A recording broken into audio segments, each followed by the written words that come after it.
Hey everyone, welcome back to Conscious Chats with Urban Consciousness, the space where we explore healing, growth, and deeper connections.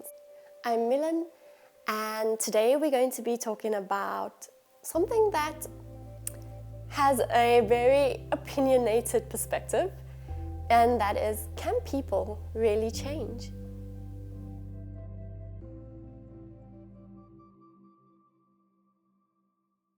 Can someone really change when they say they will? And can you trust your partner to change? This conversation isn't just about the other person, it's also about us. Because at some point of time, we've all been on both sides. We've been the one hoping someone would change, and we've also been the one making promises to be better. So let's start with a moment of mindfulness. If you're listening and it's safe to do so, and if you'd like to, I invite you to close your eyes. If not, you can still do this exercise with your eyes open. I invite you to take a nice deep breath in and out. As you do, think about a time when you made a promise to change, or when someone made a promise to you. What emotions come up? Is it hope? Skepticism? Maybe a mix of both?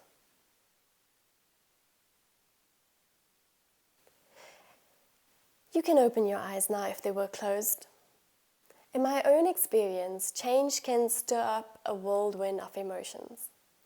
I remember a time in a relationship when we had hit a rough patch, and words like, "I'll do better," "I'll try better," floated between us. I felt a blend of cautious hope and a bit of weight of past letdowns.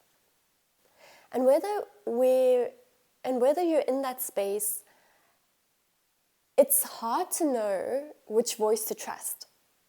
The one that wants to believe or the one that's afraid.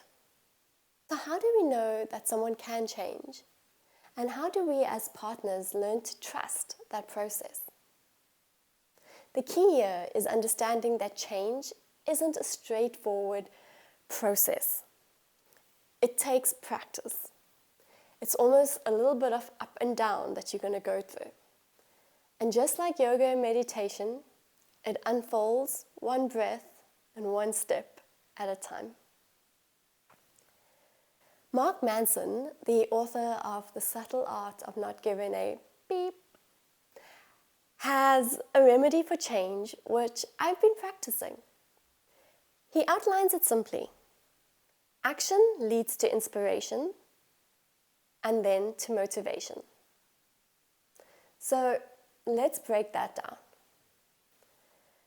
Contrary to what we might think, change doesn't start with this wave of motivation or inspiration where you wake up and, yes, I'm going to change today and do this. It starts with doing the work, often before we're emotionally ready. If you're trying to change, take the first step, even if it feels awkward or forced. It could be as small as pausing before speaking in a heated argument, or choosing to listen fully without interrupting. These little actions are like planting seeds, and over time, they will take root. The second part is inspiration follows action. Here's where Manson's insight is super powerful. Once those first actions start taking shape, inspiration often follows. So for the person trying to change, this is the moment of realization that, oh, I can do this. It's that brief moment of encouragement that comes when the effort starts to feel like it's more natural and less forced. Maybe it's when you notice your partner being more patient or calmer during a conversation, or when your partner's eyes light up when they're feeling truly heard. Let me share a little story where a partner wanted me to spend more time with his family. I struggled because of certain dynamics within the connection and relationships, but I did make an effort. And even though that it felt forced on my side, it didn't feel forced on his side. And what inspired me to do more of that was seeing this look on his eye at the end of the day when he said, "Thank you for spending time with my family." And his eyes lit up. That inspired me to keep repeating this action. So for the one learning to trust, inspiration might come when you see your partner share their excitement about their progress or open up about how their effort is making them feel. This step is about recognizing the shift of "I have to "I want to." And then motivation is the result. So finally, motivation is what solidifies this change. It's the inner drive that grows after seeing the hard work pay off. For the person making the change, this is when the habit starts to feel rewarding. It's when choosing to respond with patience isn't just an effort, but becomes second nature. The journey comes full circle when you realize that you're not changing to keep a promise, but because it now aligns to who you're becoming. I remember a moment in my relationship when my partner, after weeks of intentional effort, told me, "It feels good to be doing more of this with you." This is when I knew that this change wasn't just for me, but it was real for him too. And on the flip side, that acknowledgement helped me to trust deeper. That trust grew not because everything was perfect, but because the journey felt shared and authentic. If you're the one trying to change, know that it's okay to start small and imperfectly. Take one step at a time, and let that one step inspire the next. Embrace the moments when it feels less like work and more like you want to be there, you want to be doing this. And when that motivation finally blooms, let it anchor you to continue to show up. For the partner learning to trust, allow yourself to see the effort that your partner is making. Be present with them. Share your emotions. Notice if there's openness. Does your partner talk about the journey? Share both their wins and struggles? Trust is nurtured not only when you see the effort, but when you see the entire process. The highs and lows, because remember, your partner's not going to be doing it perfectly all the time.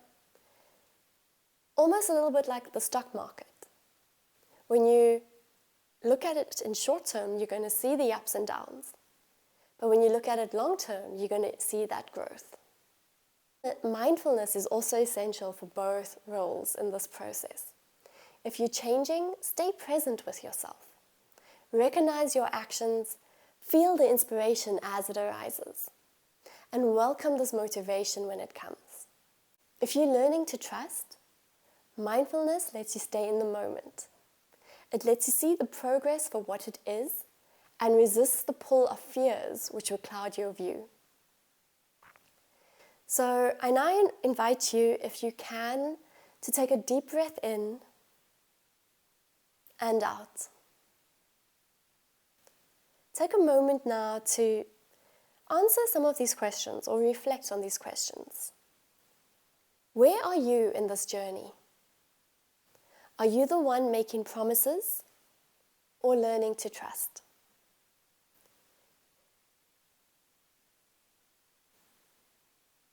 Wherever you are, know that growth is possible, that trust can be rebuilt, and that showing up as you are with all the mess and beauty is enough. You can open your eyes if they were closed. Change isn't a single moment. It's practice. It's a process. Trust isn't granted, but it can be cultivated. But both change and trust can grow when met with patience, mindfulness, and a willingness to step forward again and again. Thank you for joining me today on Conscious Chats. I hope this conversation has given you a new perspective and a bit more compassion for yourself and others.